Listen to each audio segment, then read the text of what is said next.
What do you think emotional intelligence is? The basic definition of emotional intelligence is like the awareness of the ability to regulate and then the ability to identify in everybody's emotions, your emotions, their emotions, and be able to regulate those in a way that is a little more flatlined than maybe some people, right?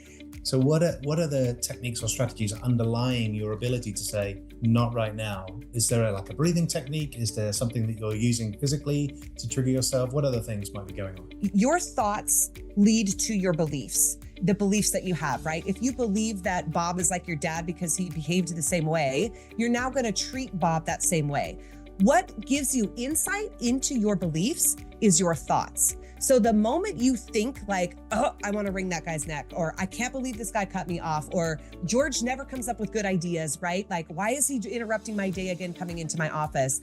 Those thoughts are the insight. Their IQ may be high, but if their EQ is super low, there's a consequence to that. So tell us a little bit about that. When you really separate IQ and EQ, I mean, there's statistics all over. I mean, high emotionally intelligent teams have a 22% higher return rate on profitability, right? There's statistic after statistic. You have 4 times less likely turnover with high emotional intelligence within a team. I mean, on and on, where the emotional intelligence is the #1 factor at this point, particularly with AI coming out, that leaders is going to give them the cutting edge.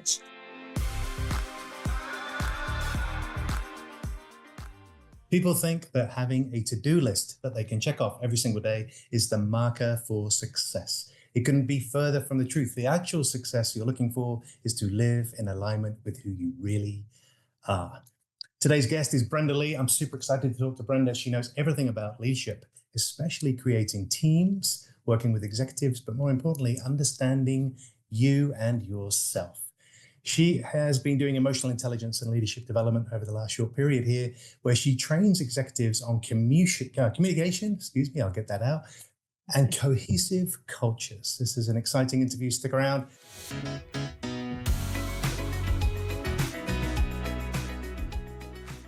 Brenda, welcome. How are you today? I'm so good. Thank you for having me, James. I'm excited to be here.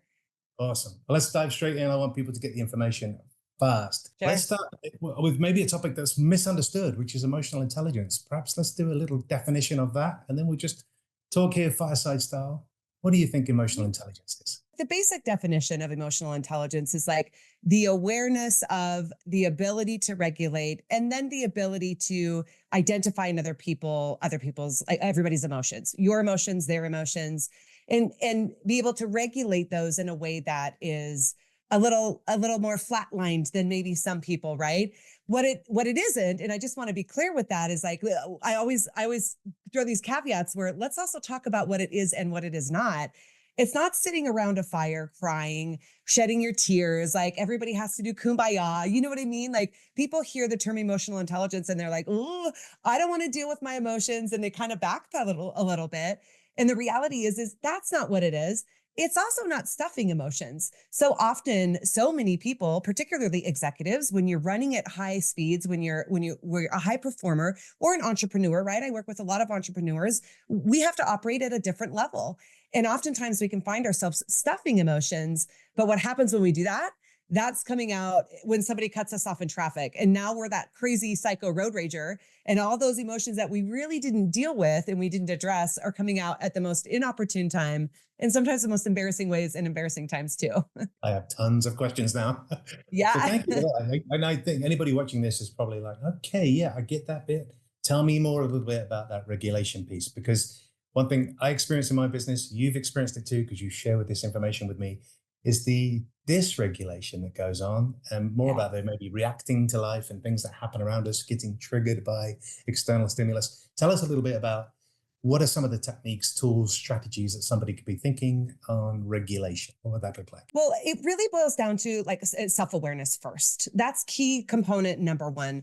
Oftentimes what I've learned along the 5+ years of doing this work is that sometimes people aren't even aware what emotion they're feeling. So they're angry, they're frustrated, they're on edge, and they have no idea why, right? And so I always train on the pause, pivot, reframe, nothing new under the sun, right? But it's just when you feel yourself kind of ramping up, when you feel yourself bubbling to the surface a little bit, that's when you need to take a pause and just say, if you're in a team meeting or if you've got to have this confrontation with someone, it's okay to say, hey, listen, I need 10 minutes. I'm going to circle back to you in 10 minutes. We need to take a break. I've got to go. And you don't have to tell them what you're doing, right? We also think we have to over explain to people.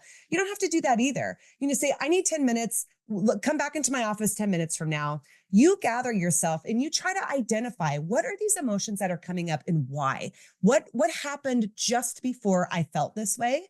And then you get to sit in it. And that's when you pause, you get to identify what's going on, become self-aware with you and how you're feeling. Then you get to choose to pivot that.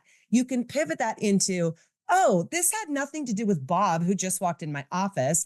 He triggered my dad when I was 14 and he told me I wouldn't amount to anything. You know what I mean? And people early on aren't going to be able to put those pieces together that quickly, but usually that's what's happening. They're getting triggered by an event that they don't even remember half the time when they were young, when they were little. And it's somebody's behavior causes them to feel those same emotions. And now they're frustrated, feeling powerless, like they can't help themselves and they've got to overpower with anger or frustration. So when you can pivot that now and just be like, oh, that's not what Bob's trying to do. Bob has an idea that would probably help the company or help with our sales growth, or you know what I mean? And then you can become objective. And now you're reframing it in a way that you can come back in 10 minutes later and be like, Bob, what do you got? I'd love to hear what you have to say, right? Instead of missing an opportunity for ideas or sales growth and really severing the relationship. If you come at them like that, now you've done damage to the relationship. When you pause, pivot, reframe, now you can take a step back and you can retain that relationship in a healthy way, in a way that fosters creativity. Okay, so I love that concept of buying time, excusing yourself from situations, maybe take 5-10 minutes. What other ways might someone buy time? Because I think that's a really powerful way of resetting. Like I said, the key component to buying time is you have to be aware, first of all, that you need the time, right? And so that's where the self-awareness is so critical. I'll share this story, James. This was several months ago at this point now. I had left an appointment, was going to another one. I passed by Chick-fil-A. I love Chick-fil-A. My kids love Chick-fil-A, right? And I'm in between meetings and I've been going all day and I was like, I'm hungry. I'm going to stop in and I'm going to get some Chick-fil-A. Well, I'm sitting in the turn lane and I'm sitting there for quite some time because it's one of the busiest roads here in the Boise Valley. And I'm feeling this feeling and I was like, oh, not today. And I literally dismissed the feeling and I was like, I don't have time for you. I don't want to feel what you're feeling. And I got back on track. And then I was like, wait a minute, like, hold on, whatever feeling that was, you get back here. We're having a conversation, right? And I know this is a really silly example, but it was like, I was feeling guilty for going to Chick-fil-A without my children. Okay. And so there are so many thousands of times a day that we feel that way, that we're just like, nope, not today. Nope. I don't want to deal with that. Nope. I don't have time for that. Right. And so that self-awareness is so key to when you feel those feelings, just sitting in it. And if you don't, here's the deal. You may not always have time. You might be in a board meeting where it's like, you don't have time to take a pause.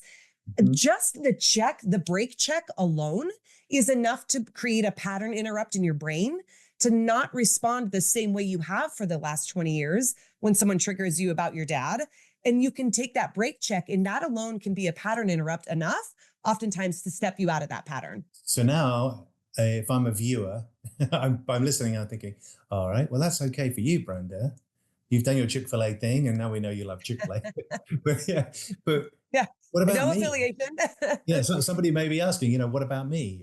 How do what kind of strategies were you deploying there that allow you to be self-awareness in the moment? Because as you say, they have busy lives. They're the executives and entrepreneurs that we have conversations with, and they do tend to be buried underneath the next thing. They're doing rather than being a little bit. So what are the techniques or strategies underlying your ability to say, not right now? Is there a breathing technique? Is there something that you're using physically to trigger yourself? What other things might be going on? Yeah, I mean, deep breathing is always a fantastic thing, right? Like, there's so much information out there on Wim Hof breathing, that kind of deal.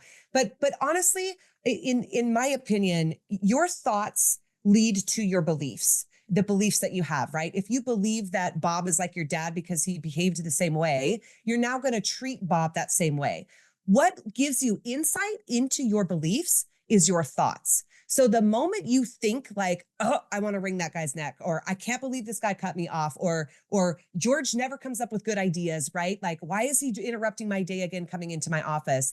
Those thoughts are the insight. And that's where everybody, you, me, my 5-year-old, like whatever, he's 10 now, but like the kids, like everybody on the street, right? That where when you teach them just to be aware and cognizant of their thoughts, that's what leads to those beliefs and gets you down to those deeper levels. And then a huge, for the busy executives and entrepreneurs, at the end of the day, take inventory. When I am laying in bed, I do like a reel of my day. What could I have improved on? Where did I go sideways? How can I change this and do better tomorrow? How do I want to show up? Instead of maybe losing my crap on this person, how do I get to show up differently tomorrow? Do I get to circle back with them and ask for a redo? Whatever it might be, I go through an inventory because we can't always right in the moment take a pause. But like I said, the break check is considered enough of a pause for your brain. So don't dismiss that. But if you need more time later in the day, right before you go to bed, and you purge that and you set yourself up for a healthier sleep and not waking up at 2 a.m. fretting about all those things. Great tips. I think that's really good. Like, and thinking about some of the self-awareness activities that you are either engaged in or not engaged in. So I think that's really, really powerful. Thank you for sharing it. I wanted to talk to you about something you said earlier. You were talking about habitually people like to justify themselves and why they do what they do. Tell us a little bit about your experiences with that. Maybe a case study is a good time now to kind of talk about a real life example of somebody who just keeps over explaining why they're behaving the way they're behaving. Tell us a bit about what an example maybe, and then how we can get out of that habit of trying to explain ourselves to everybody. Yeah, well, I do actually have a case study specifically about this. I was working with an insurance company here locally, and this guy had hired this assistant, and she was doing all the admin work, right? She's doing all the admin work, and she repeatedly kept coming in, checking in. Hey, am I doing this right? Hey, have you reviewed this? I don't want to say names because, like I said, they're local. I don't for confidentiality purposes, but so I'm working with the executive, and he's like, I don't know what to do with this girl. She's driving me freaking crazy. She interrupts my day freaking 28 times a day, and he's like, all he was getting irritated. He's like, I'm just irritated with her now. And what was happening is he wasn't resonating with what really was her insecurity. She was insecure about the work that she was doing and the work she was producing. And I sat with him and I explained, I was like, listen, I said, let me consider, like, let's paint the possibility that maybe her parents were incredibly difficult on her. They were super hard on her, or just one, right? Or a teacher, or that's where the conditional gap comes in.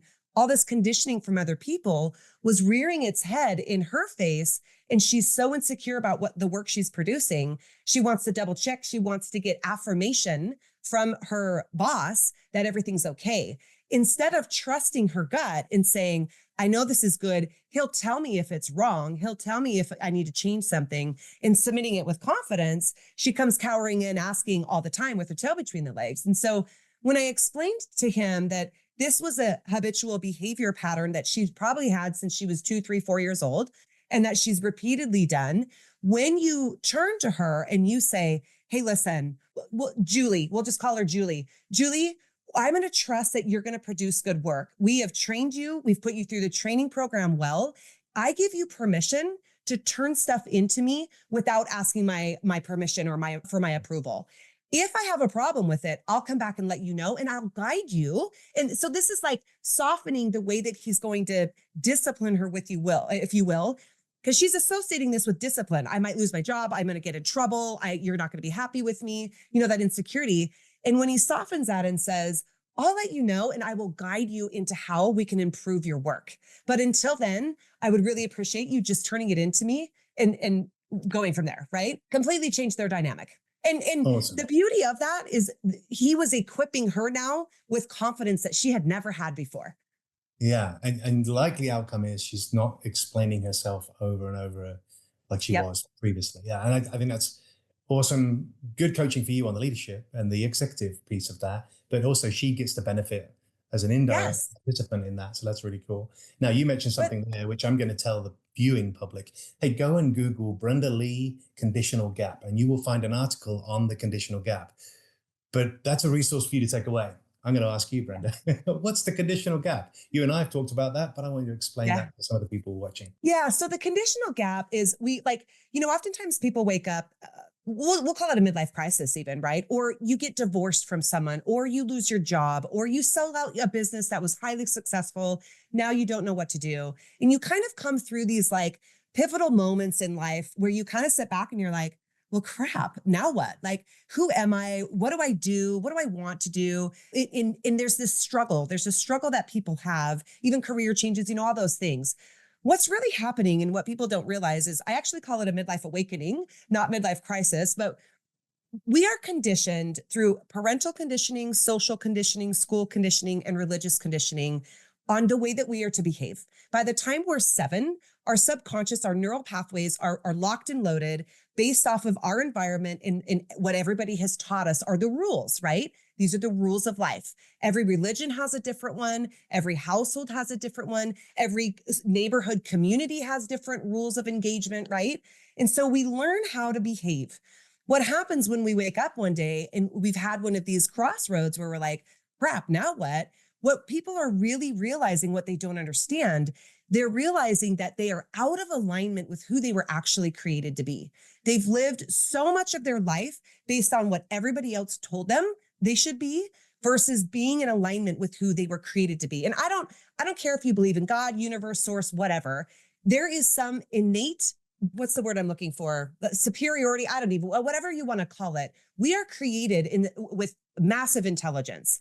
There are no two DNA that are the same. No two tongue prints are the same. No two fingerprints are the same. No two snowflakes are the same, right? And so when we're living out of this box of what people told us to be, we're stifling our genuine artwork that we've been given to be fully in our essence and to fully give the world what only we were given to give. When we step into that space, when we're in alignment with who we're created to be, that's when we get to perform our best. That's when we are at our best. That's when everybody around us gets to receive our best and gets the benefit of our best. Yeah, and I think that explains 20 years of my working life, Yeah. trying to please somebody else. Yes. Whether that was a parent or a former professor, or maybe a series of managers, maybe peer groups, people in the same environment. And, I made a real hash of all of that. And I kind of wrote down this phrase as you were talking about awakening. My awakening was this: shift from pleasing to performing. Because when Yes. you're in pleasing, you're not actually performing the things that you should be doing or giving your So gifts to the good. world. You're pleasing at a status of a low performance, which means you can only deliver a certain amount of who you really are, like who your core essence is. And I'd love that you said that about awakening, because that's experience I went through multiple times over the last couple of decades. I love that, James, because and I love the point that you made where when you're operating out of pleasing, it's a very inauthentic delivery.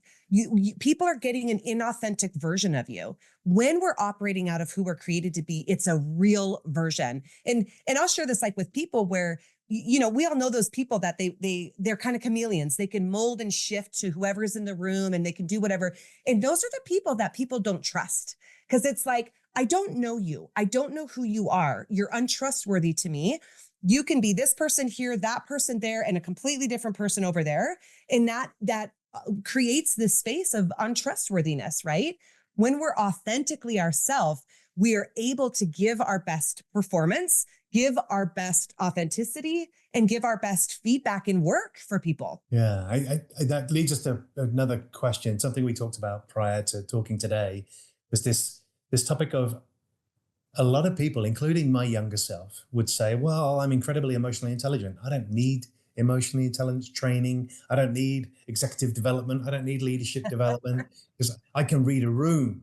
So that young version of me, what Yeah. would you say is, what's the cause of all that? Why do people think they really can read a room, even though their blind spot is they can't? And what's persisting it? Why is it hanging around so long for those people that they don't learn the lesson? Again, it goes back to complete lack of self-awareness.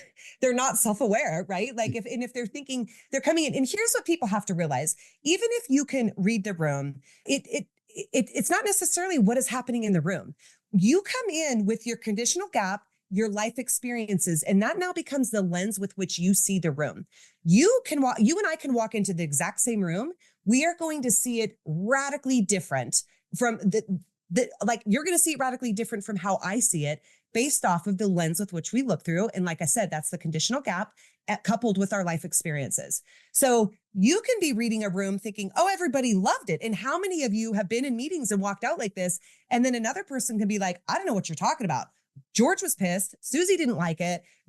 Bob was ready to get up and walk out. You know what I mean? But people who are unaware and their ego is enough to say like, I know what's going on, when they're really not sitting back and objectively observing. When we get objective, we now take our lens off, and this can only happen through emotional intelligence. We take our lens off and we sit back and we watch the room for fact, not what we think is going on, not getting filtered through our conditions, not getting filtered through our life's experiences. We're seeing the facts of what's happening in the room.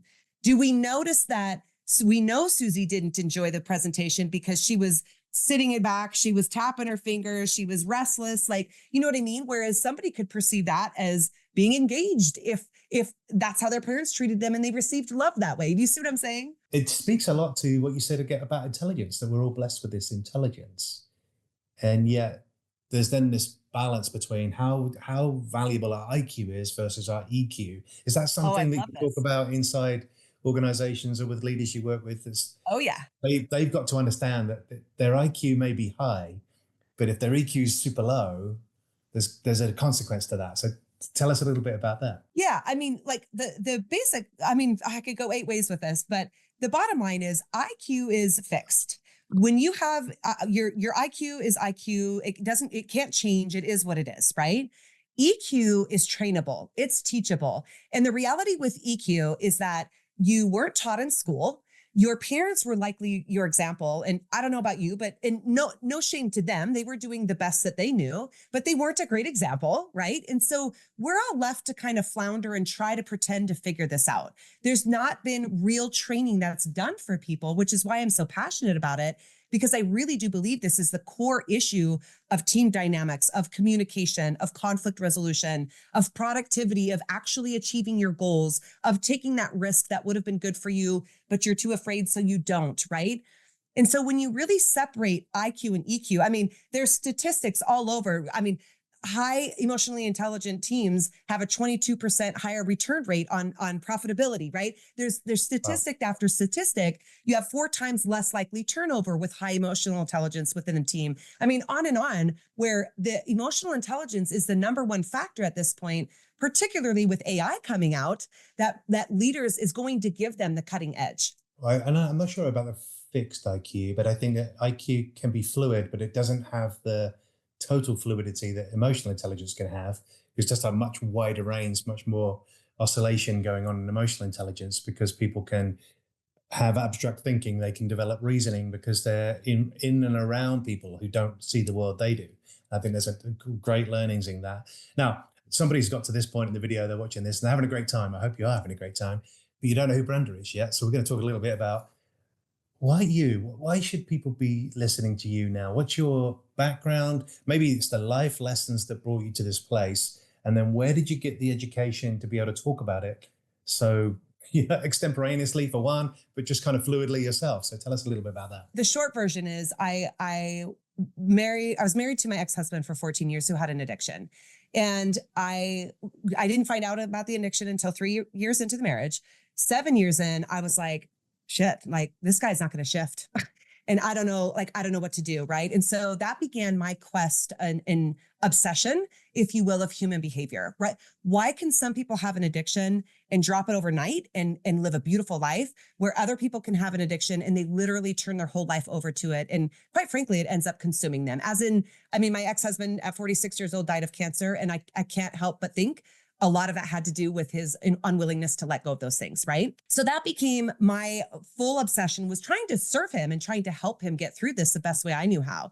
We saw over 9 different counselors I could remember. We did neurofeedback, neural-emotional technique. We did emotion code, body coding, Reiki. I mean, we did it all, right? Trying to help him break free from this addiction.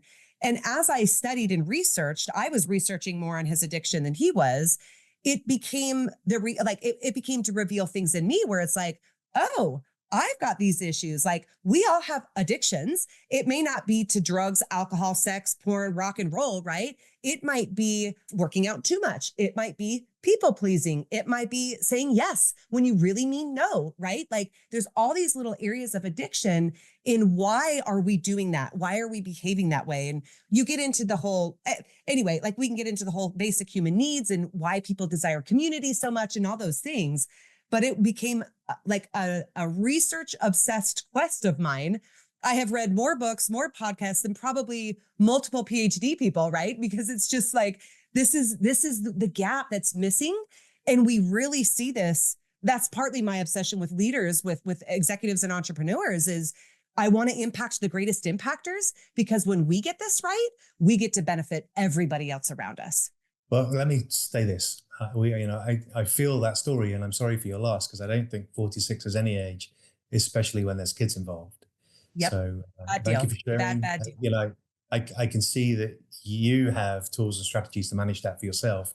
But I think for anybody watching who's gone through that same experience, they're going to connect with you because that's Yeah. a tough experience to have that. And yeah, my mother married an addict too. Both of them are no longer here. And I put that down to life choice. There were some life Yep. choices. And so Yep. thank you for sharing that. You That's know, that story. I wanted to kind of expand a little bit on some of the things you said.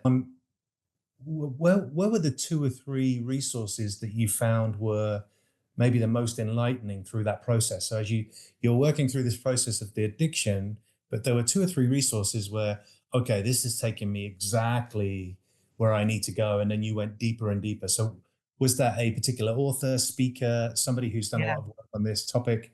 Or was it a series of books or some kind of, is this more psychology or were there other things involved? Tell us what your experiences were. Yeah, well, it's funny because my college education is computer coding, and I always just say I never used it once. I just use computer coding to recode people's brains now, right? Because neuroscience has really influenced my thinking and my belief around this, and this is the beauty of of addictions and all the things like.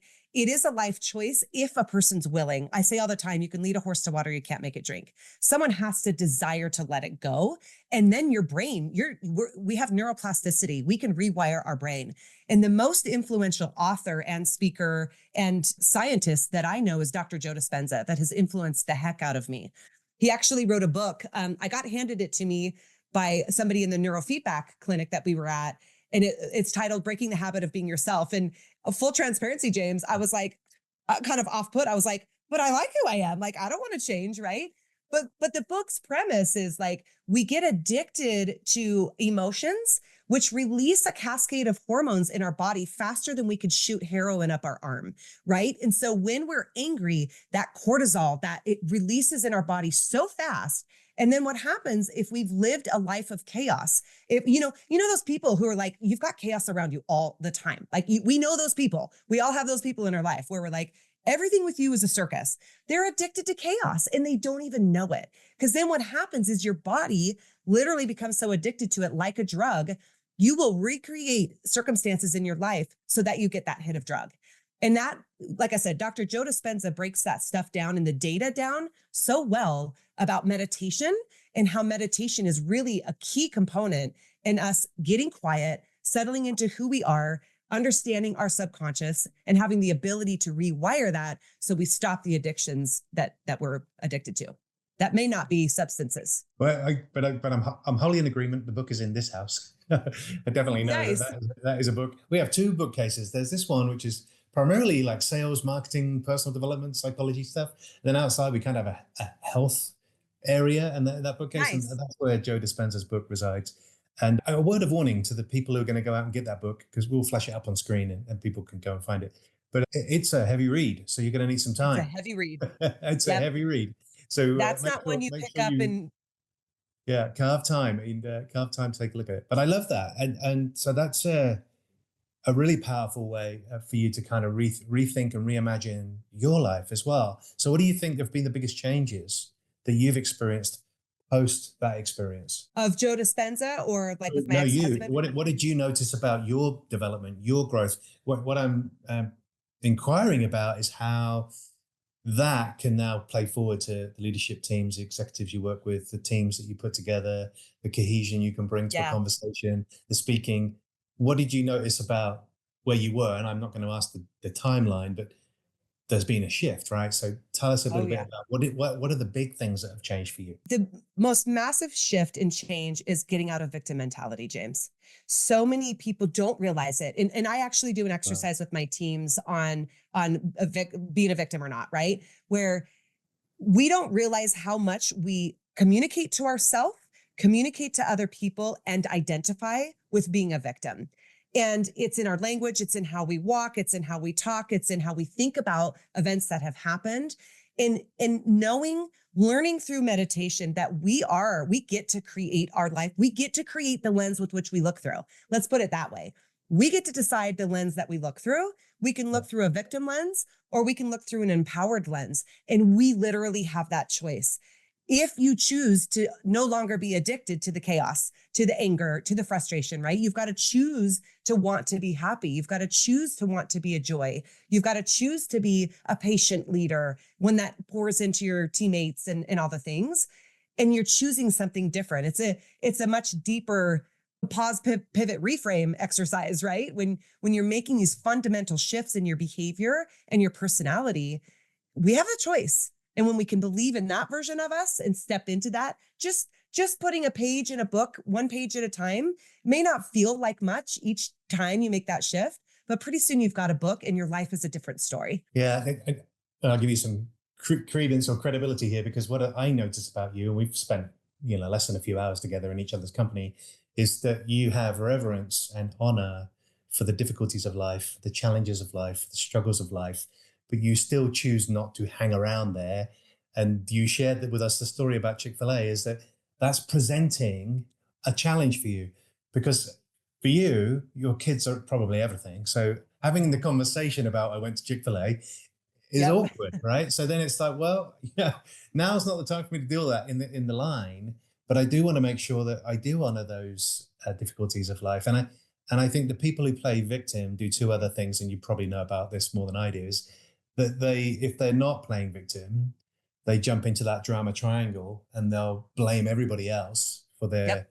their woes. And I'll experience this with clients, I'll experience this with prospects, companies and teams that I speak to, that it won't ever be their fault. And Yep. then to cover all of that up, the victim mentality and the blaming others, they'll then leap into that. Well, let me show you because I know everything. I Yep. know the answers. Yes. And if you just give me a chance, I'll show you. And then they bounce around so much between the bottom two in that drama triangle. Yep. And so I think you expressed it really well about, kind of the victim mentality is very much that worries You me. know, one of the things that I teach my teams, my clients, I learned this from one counselor that was worth her salt of all the ones we saw, but it was own 100% of your 1%. And this, when you we teach radical accountability and radical acceptance, right? Where you've got to accept what's happening and you have to radically take accountable for your portion in it. If like say you and a coworker get in a squabble and you are full throttle, like this coworker is 80% wrong, that's fine. Whether they apologize or not, whether they own their 80%, I am responsible for owning 100% of my 20% of that, whether they do or not. And I'm not owning it to get an outcome from them. I'm not owning it to control them. I'm owning it for me. Because when we take radical accountability for our own self, that's when our life radically shifts. It's so good. So anybody watching, rewind the last 90 seconds. One of the biggest conflicts I see over and over and over again is the relationship you have with your direct manager. And most of the time, the blame is always in one direction. Without that Yeah. radical accountability, without that radical acceptance of I'm part of the problem. In fact, maybe I am the problem. Yep. And in my case, I had conversations with, I call them creative debates, but Yeah. they're heated I like that. conversations with leaders, and always feeling it wasn't my fault, that it was all their fault. But I can look back on all of those situations and realize now, dude, you weren't cool. You weren't the guy who knew everything there. A lot of that was victim mentality, and that it was all Yeah. happening to you, and not really for the education. And I know those folks, and they probably watch some of these videos and look and go, yeah, he's not the same guy. Yeah, I'm not, because I'm not pleasing people anymore. Yep. My Yep. gift now And is that's to spark of do this. growth. Yeah. Yeah. All right. So let's shift. I want to keep the conversation on you, because let's talk a little bit about maybe last year. What did you enjoy most about 2024? What went on for you in 2024 that you really enjoyed and you're glad you've stepped in that little lane? I took a sabbatical and Wow. it There we was go. the best decision I ever made. I mean, I was just talking to my business coaches and I was like, we were evaluating as we ramp everything back up. It's like, what did you do well? What did you do wrong? And this was one of the things that I had said to them. I said, one thing I did wrong, I didn't sit down and ask myself often enough, what am I doing well and what am I doing that's not best for me to do, right? Like, I don't want to say wrong because we're not going to be great at everything and that's okay. Like there's that book 10x is easier than 2x. I'm not going to be good at 8 out of 10 things. I'm really good at teaching, training, and coaching and speaking. I'm really good at those things, but I'm not good at the P&Ls. I'm not good at making my travel arrangements. I'm not good at any of that kind of stuff, or putting the PDFs together for the teams or making sure they're printed. That is not my wheelhouse. And so when we shift and we are constantly saying, okay, who is Brenda today? What did I do great today? And what do I need to outsource and delegate and get off my plate and be okay that I don't have to be the end all be all, right? Yeah, I love it. That book you mentioned, 10x, that 10x is better than 2x or easier than 2x. I will tip our hats to Dan Sullivan and thank him for the Yeah. ideation, and then for Dr. Yes. Benjamin Hardy for actually putting the pen to the paper. So, and there is a Yes. sequence of those books. And yeah, once you're into that world, you can identify all of the value in there. So I think that's awesome. Okay. So, and then the sabbatical, I want to ask you, how long was the break? A year. It was A actually just year over on. a year. Well, I mean, technically, it was just over a year that I didn't bring on new clients. I didn't get wrapped up with my clients that I had on retainer and that kind of stuff until further into almost quarter 2. But it was the rat race was over. I was able to just focus and just to be a mom for a minute. But my kids needed healing, and I needed to be present for my kids. I needed healing over all the things that we had gone through, and it's really important to take that time. It's very underestimated in America. I've got a lot of friends and coworkers and clients globally, and we just operate at an unhealthy level in that regard. Luckily, I have some good high performing executives who've got the message, and they'll take 2 or 3 months off every year. And I say, good. Yep. But there are lots of So other good. executives I work with who don't do that. And then they I wonder know. why they don't feel good. And I said, Yes, well, it's because it's not possible to keep jumping from peak to peak to peak without running out of oxygen. And so totally. be wary of that. So I'm glad you brought that up. Okay, let's talk about what's next for you. So what are you Yeah. getting super excited about and what you're going to be delivering next? Oh, I'm so glad you asked. We're getting ready to roll out the entrepreneurial leadership program, which it's something that people have always asked me about. Just being an entrepreneur myself, and I think people are drawn to me because I've been a single mom of 4 kids since 2020, and I've done my business. I've done everything by myself. Even before he died, he wasn't involved in their life, right? And so I've done all that and built a successful business. And people look at me, they're like, how do you do this? And so what we found though, is that they want this training, but they can't afford corporate pricing. And so we're working out and rolling out the entrepreneurial leaders program where anybody can have access to it. It's going to be at a much more palatable price point for entrepreneurs that are starting out. It's going to be tiered also. So like, you get started, and if you don't love me, which not everybody has to, then you don't do the rest, right? You're not committed to the full kit and caboodle. So we're really appealing to that audience and helping them with their leadership, because entrepreneurs, usually their businesses don't fail because of how they operate, their passion toward their product, whatever it is. It's their leadership. We start with leading ourselves first. And if you're not leading yourself well first, you can't lead a team, you can't scale, you can't grow, you can't do all the things. And so I'm really excited about this. And we will include, so those people watching have probably already clicked the more button and you will see Brenda's contact details there. So we'll give you those as well so you can get hold of that. But if you were to kind of pick one, do you prefer those team environments, speaking environments? Where are you enjoying most of the work you're doing right now? Is that what kind of environment really lights you up? Oh, that's a really tough question, James, because I mean, the pillars are we do divorce recovery for executives, high level achievers, the team leadership development, the entrepreneurs, and then the speaking, like you said. And then of course, that always leads to the one on one coaching. I really enjoy the team dynamics personally because it's a challenge. I love most every time I get one-on-one opportunity with people, because that's where the magic transformations happen big time for someone. And I get to be front seat for it, right? When I go do corporate, I love that team dynamic and balancing a room full of people. Totally it's a blast for me. But I don't always see the details of how that really impacted their life unless someone reaches out, which happens, but it doesn't happen enough, in my opinion, where they're reaching out and saying, oh my gosh, I had the best conversation with my wife last night because of the training. And we've never been able to talk this way. But you don't always hear that when you're more in the corporate setting. There's that gap there a little bit. So the one-on-one is just a blast for me. I really enjoy that. Front row, front seat, and they're front row cheerleader too. I love when people start to believe in themselves. It's beautiful.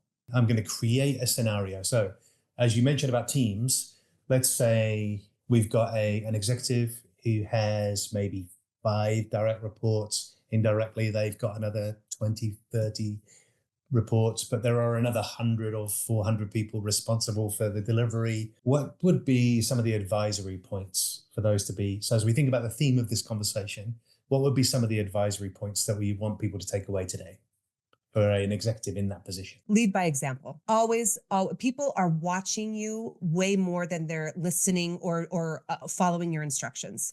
I'm a huge, in fact, if a team comes and sits down with me and one of the executive leaders is like, when they, and this has happened more times than I would like to admit, they sit back and they say, do I have to be in the room for this training? We're not a good fit to work together. It's that simple. If you are a leader in any capacity, and I believe everybody who has influence over anyone is a leader. That's my definition of a leader.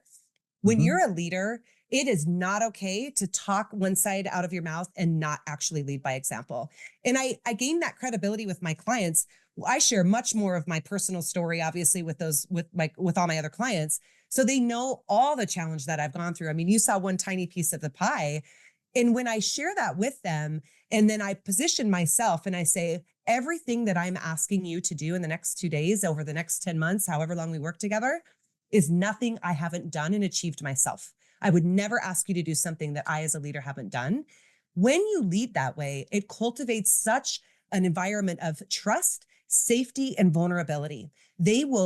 People will follow me through frickin' fire when maybe they shouldn't, right? But they do, because I lead literally with, I embody that leadership. All right. Well, I want to say thank you, but I do want you to just let people know, if they're finishing up on the video right now and they want to send a note to you right now, what's the best way to get you immediately? How would they do that? Yeah, email would be best. Brenda at thebrendalee.com. We've got our leadership company, but a lot of people don't know how to pronounce it. So we just go with that one. It's thebrendalee.com and my first name. And yep, just send an email. And you know what? Put James's show in there, and that will be a trigger for me. I'll be like, oh, I definitely want to get to this straight away. All right. Well, look, thank you. This has been great. And I'm really confident that we'll probably be back for another show later, because we didn't get into everything that we could have done in the time available to us. But thank you very much. I'm going to say bye to everybody else right now. Thank you. Okay, if you love that show with Brenda Lee, there is a lot more content on this channel I would like you to see in this next video. Just click this button right here and you'll get our next entrepreneurial training, leadership training, team development. If that's for you, click right here. I'll see you inside.